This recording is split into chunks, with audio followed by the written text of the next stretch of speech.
তেনেকুৱা একো নাই, তেখেতসকলে এটা ভাল পদক্ষেপ লৈছে।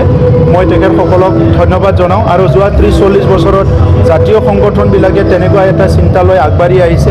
ৰাজনৈতিক নেতাসকলে তেখেতসকলৰ বিভিন্ন এজেণ্ডা থাকে, এই হিচাপে কোনোবা জাতীয় কথা যদি চিন্তা কৰে বা কোনোবা যদি ভৱিষ্যতটো চাই লৈ পেলাই চিন্তা কৰে, বিবেচনা কৰিব, আৰু যদি নকৰে তাৰ কথা তেনেকৈ চলিব। মুখ্যমন্ত্ৰীয়ে VCDC ইয়াৰ পৰা স্ক্ৰেপ কৰিব বিচাৰিছে। চাওক, VCDC অকল বড়োলেণ্ডত নাই, 10টা কাউন্সিলত VCDC আছে, আৰু VCDC স্ক্ৰেপটো ইয়াত নহয়, এইটো কেন্দ্ৰতে হ'ব। চ' VCDCৰ স্ক্ৰেপ কৰিবৰ কাৰণে এটা আইন পাছ কৰিব লাগিব, আৰু সেইটো আইন সংশোধন কৰি VCDC কৰা হৈছে। গতিকে এই কথাবিলাক যে আজি ইলেকশ্যন আহিছে, কথাবিলাক ওলাইছে, অনাগত দিনত ইয়াৰ কাৰণে কিছুমান সিদ্ধান্ত হ'ব। 125th এমেণ্ডমেণ্ট হোৱাৰ লগে লগে VCDCটো ইলেকশ্যন হ'ব। গতিকে VCDC ইয়াতকৈ আৰু শক্তিশালী হ'ব যদি ইলেকশ্যন হৈ যায়। আৰু ইয়াৰ কাৰণে 125th এমেণ্ডমেণ্টটো আমি বিচাৰি আছোঁ, মানে সেইটো যাতে ভালকৈ আগুৱাই লৈ যায়, গ্ৰাছৰুট লেভেলৰ উন্নয়নটো আৰু ক্ষিপ্ৰতাৰে আগুৱাই লৈ যাব পাৰে।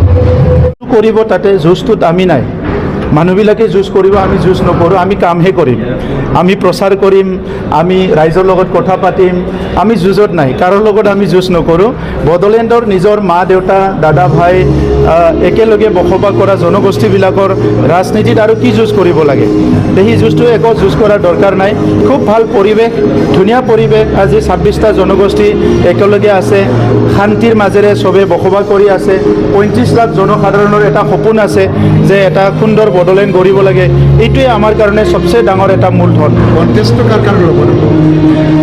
কণ্টেষ্টটো যোনে যোনে খেলিব চবৰ লগতে হ'ব, কিন্তু জিকিব যোনে ভাল পাৰফৰ্ম কৰিব সিয়ে জিকিব। ৰাইজে সবচে বেছি মৰম যাক দিব সিয়ে জিকিব। বিজেপিয়ে এতিয়া প্ৰচাৰ অভিযান চলি আছে, মানে কাৰ লগত বেছি যুঁজ হ'ব পাৰে, আৰু কংগ্ৰেছৰ কি হ'ব ইয়াতে ফলাফল? চাওক, politician think of election, Statesman think of generation বুলি এটা কথা আছে। যোনে ৰাজনীতি কৰে সি ইলেকশ্যনৰ কথাই ভাবিব, আৰু যোনে সমাজৰ কথা ভাবে সি মানে সদায় জেনেৰেশ্যনৰ কথা ভাবিব। আজি জেনেৰেশ্যন ক'ৰবাত কিবা বেয়া হৈছে নেকি, মদ ভাং খাইছে নেকি, নেক্সট জেনেৰেশ্যন কি হ'ব এইটো ভাবিব। গতিকে চব পলিটিকেল পাৰ্টিয়ে ইলেকশ্যন আহিলে তেনেকুৱাই মানে ব্যস্ত হয় বা কাম কৰে, আৰু চবে টাৰ্গেট এটা ৰাখে যে নিজৰ নিজৰ যিটো গ'ল সেইটো এচিভ কৰিব লাগে, চৰকাৰত আহিব লাগে, পাৱাৰত আহিব লাগে, তেনেকুৱা টাৰ্গেট লৈকে চবে এই কামটো কৰে। আৰু বড়োলেণ্ডত ইয়াৰ ব্যতিক্ৰম নহয়।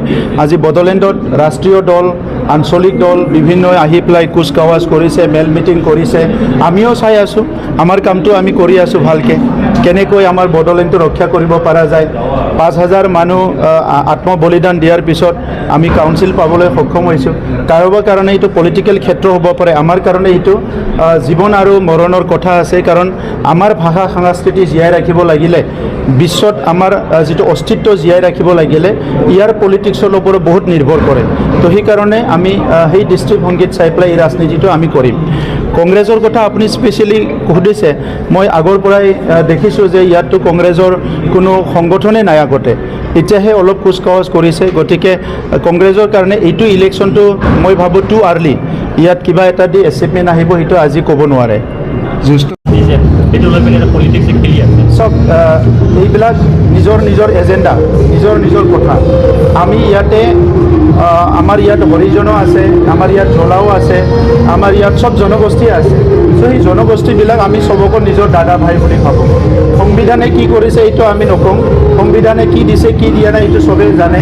কিন্তু মানুহ হিচাপে বড়োলেণ্ডত যোনে বসবাস কৰে, আদিবাসী হওক, ইয়াত মানে মদাহী আছে, হাজং আছে, গাৰো আছে, ইয়াত ৰাভা আছে, ইয়াত বেংগলী আছে, মাইনৰিটি মুছলমানসকল আছে, চবকো আমি নিজৰ দাদা ভাই বুলি ভাবোঁ। আৰু তেনেকৈ আমি সকলোকে ট্ৰিটমেণ্ট কৰোঁ, সন্মান কৰোঁ, মৰম কৰোঁ, আৰু তেনেকৈ আগবাঢ়ি যাব বিচাৰোঁ।